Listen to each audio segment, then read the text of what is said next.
And moving on to our next couple stories, now we'll be getting into some more stuff about the legislative session, mainly on bills that are just being reintroduced, that ones that we've heard about last year or we've already talked about.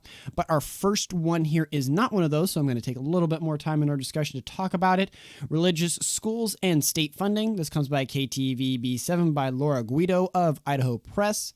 Representative Elaine Price, a Republican from Coeur d'Alene, has reintroduced a proposal to repeal a section of Idaho's Constitution known as the Blaine Amendment, which prohibits state funds from being allocated to religious institutions.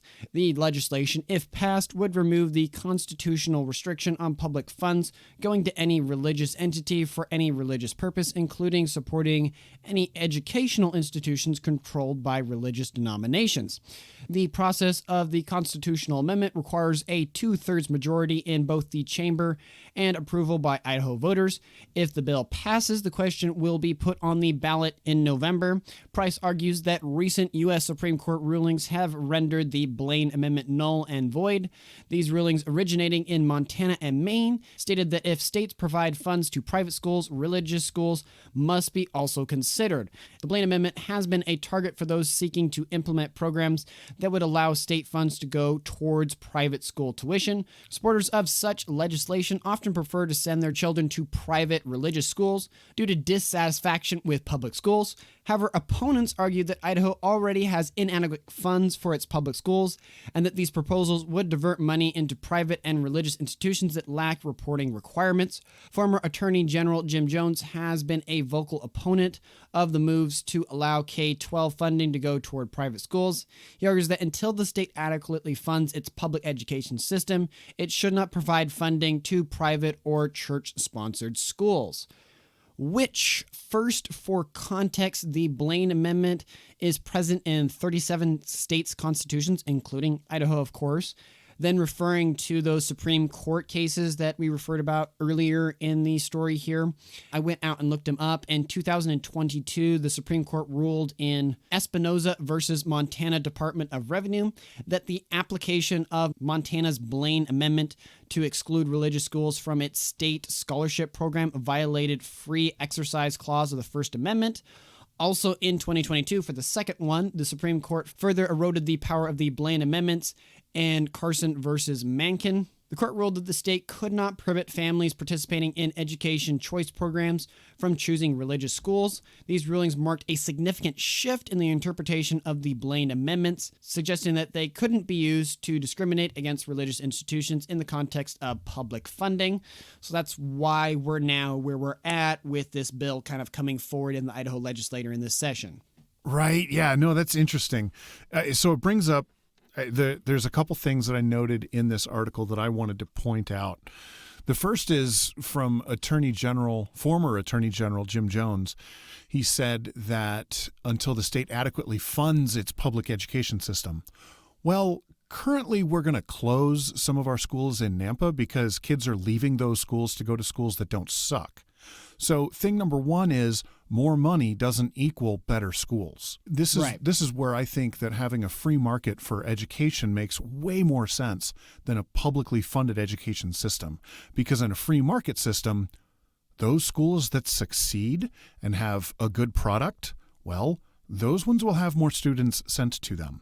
And then they'll be too big. And then they'll have to have offshoots or other campuses. And so if people are leaving the public education system, that doesn't mean we need to change the public education system. That means we need to look at what's working and do that instead. So that's the first thing. And I agree wholeheartedly with Jim Jones on that. The other thing that someone said. Or disagree. Right. I agree with my disagreement of him. I just thought I'd jump in there. I approve that. So diverting money into private and religious institutions that lack reporting requirements. Well, here again, we're talking about, all right, so the public schools, they report their what they do and they report how well they're doing, and they're doing poorly. So you're going to say that the public institutions need to be able to report, goodness gracious, I'm too tired for this. Your private institutions need to be able to report in the same ways that the public institutions do. Awesome. But the private institutions actually have track records of success, whereas the public ones, they might have reporting, but they have track records of not success, of failure. And so it's hard to predict the future, but one of the ways you predict the future is by looking at the past. If something has always failed, then expecting it to succeed doesn't make sense. Right. One, your first point, I totally agree with that. He's like, well, we can't move on, and why are we trying to divert these funds towards private education when the public education is just so lacking and has inadequate funding? And I'd be like, okay, fair. I guess you're trying to make a point there, but I'd argue it should be more about, no, is there inadequate funding to the public education system because it's the vast majority of Idahoans actually homeschool. I think, I don't have the numbers with me right now, but like in the nation, Idaho has some of the highest homeschool rates, let alone from private school, right, which is going to be an offshoot of that. And so I would argue that instead of sitting here and we can honestly see that, yeah, Idaho's public education system, compared to the rest of the nation even, we really don't do very well if you look at our scores in our public schools and stuff compared to other public schools in the nation. How about we just solve this problem altogether and just get rid of the ineffective thing, which is the public school, and take those tax dollars, which I know some people out there would say, well, we shouldn't be taking tax dollars and putting those into schools. If we take some of that funds as a community and say, hey, you school, you're doing good. We want to encourage education, which is a just and good thing, and hand that money, but let's make sure we're handing it to the right things, which his argument is, yeah, let's keep funding a thing that doesn't work. No, let's take those funds and focus in on what really is working and what parents are going to, like you mentioned. And we talked about like a week or two ago. Nampa's closing a bunch of schools, one, because of funding issues, and two, just for lack of attendance. You're not having students go there. And so why try to gin up this funding for something that even parents don't seem to really be engaging in? And then, with your second point there, the reporting requirements, that drives me up the wall personally, especially because here in Idaho, a lot of the families go and do standardized testing that is available and the parents pay for. And it's really helpful for parents, especially with the homeschooling, because then you can get a good bird's eye view of how your student or your child is doing in their education, what areas you need to focus on or grow in or whatever else. And then they take those and they regularly present those to the legislature. And those numbers, if you go and look at them, they are consistently way, way, way better than anything the public school can boast. And so allowing for that funding, especially towards religious schools, if they're doing well, then why shouldn't we give the funding to a religious situation there?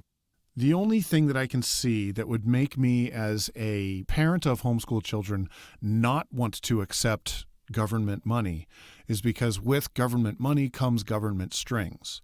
But that's on me, the individual, to accept where I want it or not. That doesn't mean that the government shouldn't be offering it. And if they want to offer it with strings attached, great, that makes sense. If you're going to pay for something, you should expect a return on investment. I understand that. So I would agree that this is a step in the right direction. The government should have funds available for whoever wants them. Yeah, I mean, I didn't include it here in my notes, but you guys can go and do your own research. But originally this Blaine Amendment was kind of like an anti-Catholic thing that happened in the past, as best as I can find. That's kind of funny. I have problems with the Catholic Church, but maybe for very different reasons than... More theological than its political stance at times. I was going to say, the issues I have with the Catholic Church are definitely theological, but right. Catholic schools do educate. So they were the main source of education for a long time in America and especially in Europe. And they've produced some pretty amazing thinkers, inventors, poets, and people have come out of the education system that the Catholic Church, through its funding and different systems, has allowed to occur. And I think you would be remiss trying to curtail that. I could see someone being like, well, we don't want the Catholic Church to get its claws too much in controlling representatives and different things and stuff. And okay, but blocking funding that could go to a Catholic school that's going to be way better than your public school, I think that's just petty at that point. Yeah, I would agree.